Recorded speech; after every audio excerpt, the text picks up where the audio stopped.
Halo semuanya, perkenalkan nama saya Rafael Banjarnahor dari 11 MIPA 1. Di sini saya akan menjelaskan tentang mekanisme respirasi pada manusia.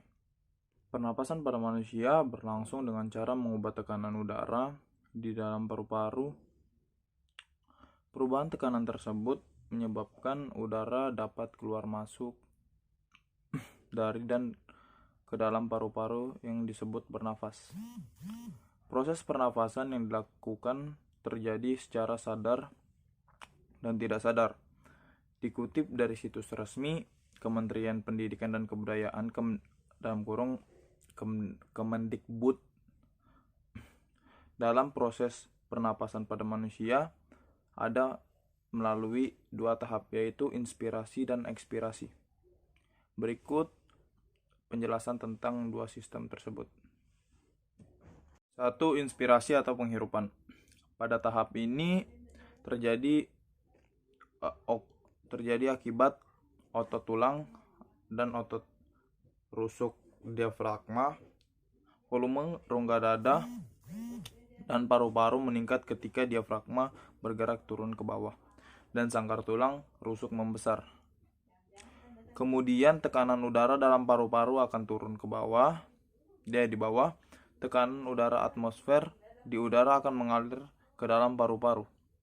2. Ekspirasi atau penghembusan. Tahap penghembusan terjadi akibat otot tulang rusuk dan diafragma berelaksasi. Volume rongga dada dan paru-paru mengecil ketika diafragma bergerak naik dan sangkar tulang rusuk mengecil. Tekanan udara dalam paru-paru akan naik melebihi tekanan udara atmosfer, dan udara akan mengalir keluar dari paru-paru. Menurut Ensiklopedia Britannica tahun 2015, dalam mekanisme pernapasan, udara bergerak masuk dan keluar dari paru-paru sebagai respon terhadap perbedaan tekanan. Ketika tekanan udara di dalam ruang tulang jatuh di bawah tekanan atmosfer, udara memasuki paru-paru asalkan laring terbuka. Ketika tekanan udara di dalam tulang melebihi tekanan atmosfer, udara yang dihembuskan dari paru-paru, aliran udara cepat atau lambat dengan membesarnya perbedaan tekanan. Karena tekanan atmosfer tetap relatif konstan, fluktuasi tekanan pada tulang disebabkan oleh ekspansi dan kontraksi paru-paru. Ini akibatnya dari ketegangan dan relaksasi otot dada dan perut. Setiap peningkatan kecil sementara peningkatan ruang menutupi udara paru-paru. Oleh karena itu, ada lebih sedikit udara per unit volume di paru-paru dan tekanan turun. Macam-macam pernapasan. Berdasarkan mekanisme tersebut, manusia bisa melakukan dua sistem pernapasan, yakni 1. Pernapasan dada, 2. Pernapasan perut. Berikut penjelasannya. 1. Pernapasan dada. Dalam pernapasan dada juga berlangsung dua tahap, yakni inspirasi dan ekspirasi. Dalam kasus inspirasi, ini terjadi bila otot antar tulang rusuk keluar berkontraksi, tulang rusuk terangkat, dan volume dada membesar. Kemudian paru-paru mengembang sehingga tekanan udara menjadi kecil dari udara atmosfer sehingga udara masuk. 2. Ekspirasi. Ini terjadi bila otot antar tulang rusuk luar berelaksasi. Tulang rusuk akan ketarik ke posisi semula dan volume rongga dada mengecil. Tekanan udara rongga dada meningkat. Tekanan udara dalam paru-paru lebih tinggi dari udara atmosfer. Akibatnya udara keluar. 2. Pernapasan perut. Ada dua tahap juga, yakni inspirasi dan ekspirasi. Inspirasi penghirupan akan terjadi bila otot diafragma berkontraksi.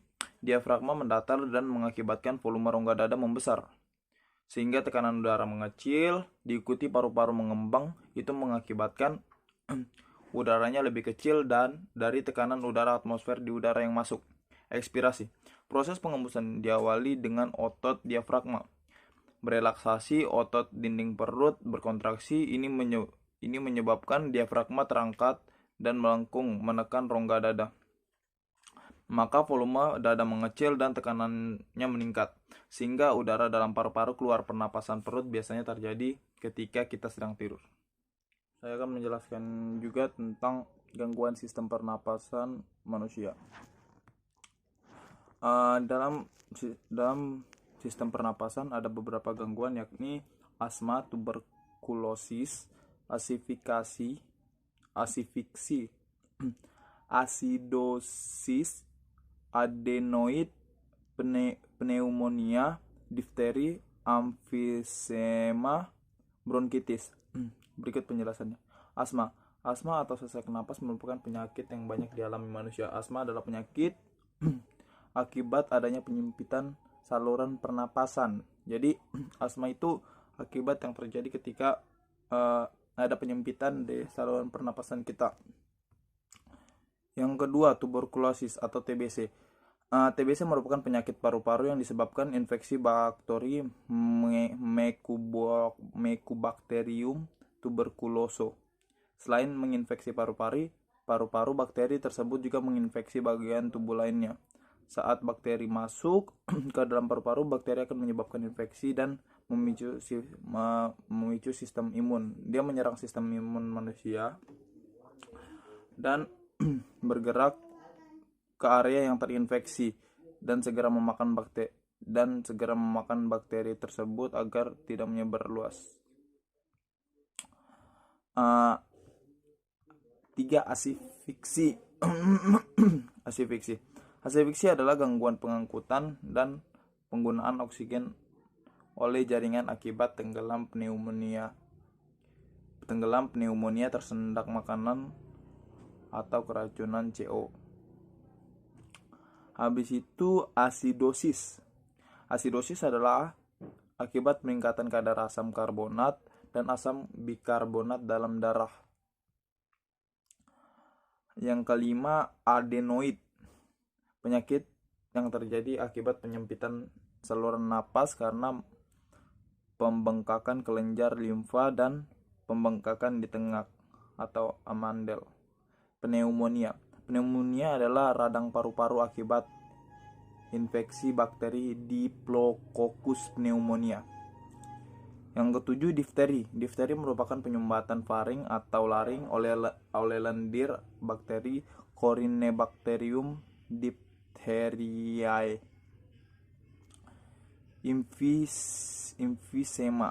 Emfisema adalah penggelembungnya paru-paru akibat peluasan alveolus berlebihan. 9. Bronkitis. Penyakit yang disebabkan adanya peradangan selaput lendir atau selaput bronkila dan trakea. Ya, sekian itu saja.